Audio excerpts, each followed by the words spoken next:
नमस्ते, शोभा किचनमध्ये आपल्या सर्वांचं मनापासून स्वागत. चला तर मग आज एक नवीन रेसिपी घेऊन आले आहे. स्वादिष्ट आणि पौष्टिक अशी ही आवळा चटणी साध्या आणि सोप्या पद्धतीने बनवणार आहे. चला तर मग रेसिपीला सुरू करूया. इथे मी आवळे पाव किलो घेतलेले आहेत. स्वच्छ धुवून घेतलेले आहेत. आता आपल्याला हे बारीक कट करून घ्यायचे आहेत. हे पहा, अशा पद्धतीने मी कट करून घेणार आहे. आता आपले आवळे कट करून झालेले आहेत. आता आपण आवळ्याची चटणी कशी बनवायची ते आता पाहूया.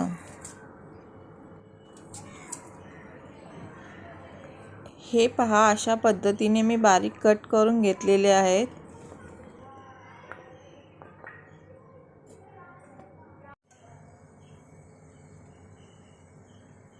त्यासाठी मी इथे फ्राय पॅन ठेवलेला आहे. त्यामध्ये 1 चमचा तेल घातलेला आहे. तेल आपलं कडकडीत तापलं की त्यामध्ये आपल्याला 1 चमचा मोहरी घालायची आहे. मोहरी आपली छान तडतडू लागली की त्यामध्ये आपल्याला 1 चमचा जिरे घालायचे आहेत.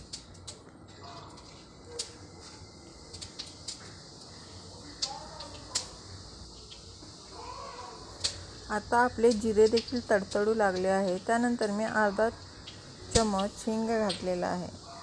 हिंग देखील आपला छान असं तेलामध्ये परतवून घ्यायचा आहे.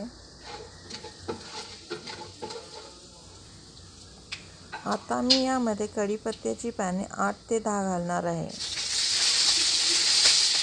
त्यानंतर यामध्ये मी 10 ते 15 लसूण पाकळ्या घेतलेल्या आहेत. 1 इंच आलं आणि हिरवी मिरची 3 घेतलेल्या आहेत. तिखट तुम्ही तुमच्या आवडीनुसार कमी जास्त करू शकता.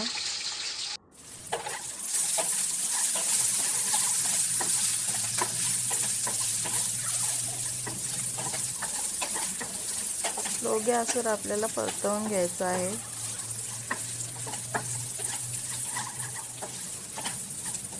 आता आपली फोडणी तयार झालेली आहे. आता मी यामध्ये आपण बारीक कट करून घेतलेले आवळे घालणार आहे. आवळे घालून आपल्याला छान असं परतवून घ्यायचं आहे. आता आपल्याला हे थोडा वेळ असं तेलामध्ये परतवून घ्यायचं आहे. त्यानंतर आपल्याला याला झाकण लावून 10 मिनिटं शिजवून घ्यायचं आहे. 10 मिनिटांमध्ये आपले आवळे शिजून तयार होतात. यामध्ये मी चवीनुसार मीठ घातलेलं आहे आणि चव वाढवण्यासाठी थोडी साखर घातलेली आहे. आता हे आपल्याला छान असं परतून घ्यायचं आहे. हे पहा, अशा पद्धतीने मी परतवून घेणार आहे. आता मी याला झाकण लावून 5 मिनिटासाठी वाफेवर शिजवून घ्यायचं आहे. आपल्याला टोटल 10 मिनिटं शिजवून घ्यायचं आहे. आता आपले 5 मिनिटं झालेले आहेत. चला तर पाहूया. अजून आपल्याला 5 मिनिटं लागणार आहेत. पुन्हा 5 मिनिटासाठी आपण झाकण लावून ठेवूया. चला तर मग पाहूया.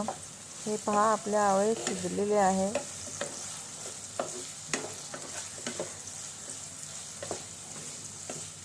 आता आपल्याला हे थंड करून मिक्सरच्या भांड्यामधून जाडसर असं वाटून घ्यायचं आहे. आता मी मिक्सरच्या भांड्यामध्ये हे सर्व घालणार आहे.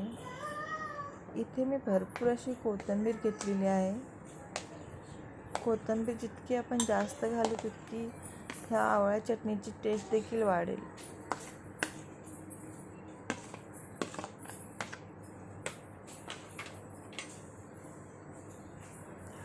आता आपल्याला हे सर्व मिक्सरला जाडसर असं वाटून घ्यायचं आहे. हे पहा, अशा पद्धतीने आपली आवळ्याची चटणी तयार झालेली आहे. ही पौष्टिक अशी आवळा चटणी तुम्ही देखील करून पहा. माझी रेसिपी तुम्हाला आवडली असेल तर माझ्या चॅनलला लाईक, शेअर, सबस्क्राईब करा. थँक्यू.